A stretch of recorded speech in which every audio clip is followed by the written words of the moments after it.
சாக்ஷி சௌத்ரி அப்படின்ற இளம் பெண் காமன்வெல்த் போட்டியில ரூபி ஒயிட் அப்படின்ற இங்கிலாந்து குத்து சண்டை வீரரை வீழ்த்தி மெடலை ஜெயிச்சிருக்காங்க. மெடலை ஜெயிச்ச உடனே அவங்க சொன்ன ஒரு வார்த்தை, நான் சின்ன வயசுல இருந்து விராட் கோலியை பார்த்து வளர்ந்த வந்தா, அவர் எந்த அளவுக்கு டெடிகேஷன் லெவல் இருக்கோ அதே அளவுக்கு நானும் டெடிகேட்டடா இருக்கணும்னு தான் ஆசைப்பட்டேன்.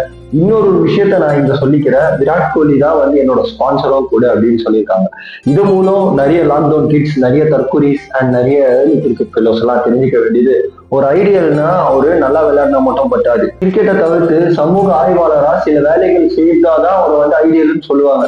அது மூலமா எனக்கு ஆர்சிபி அண்ட் விராட் கோலி ஃபேனா இருக்கிறதுக்கு உண்மையிலே பெருமையா இருக்குன்னு தான் சொல்லுவேன். ஆனா ஒரு சில தற்கொலைகள் இது கொலகார டீம், இதுல ஒரு ரேபிஸ்ட் இருக்கான் அண்ட் ஆன்டி நேஷனலிஸ்ட் என்னமோ சொல்றானுங்க, எனக்கு ஒண்ணுமே புரியல அதெல்லாம்.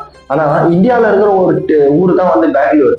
அண்ட் ஆப்வியஸ்லி நாங்கெல்லாம் இந்தியன், ஆன்டி இந்தியன் சொல்றதுல என்ன இருக்கு? இப்போ தமிழ்நாடு வரைபடம் இந்தியால இருந்து வேற இடத்துல இருக்கா? இந்தியா தனி ஸ்டேட், ஓகே, தனி கண்ட்ரியா? கிடையாதுல்ல.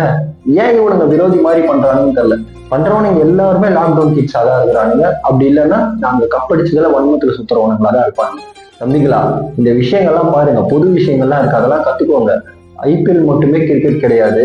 நீங்க வழிபடுற ஐடியல் நல்லா விளையாட மட்டும் பத்தாது, சமூக ஆர்வலரா கொஞ்சம் ஈடுபடணும். புரிஞ்சுதா?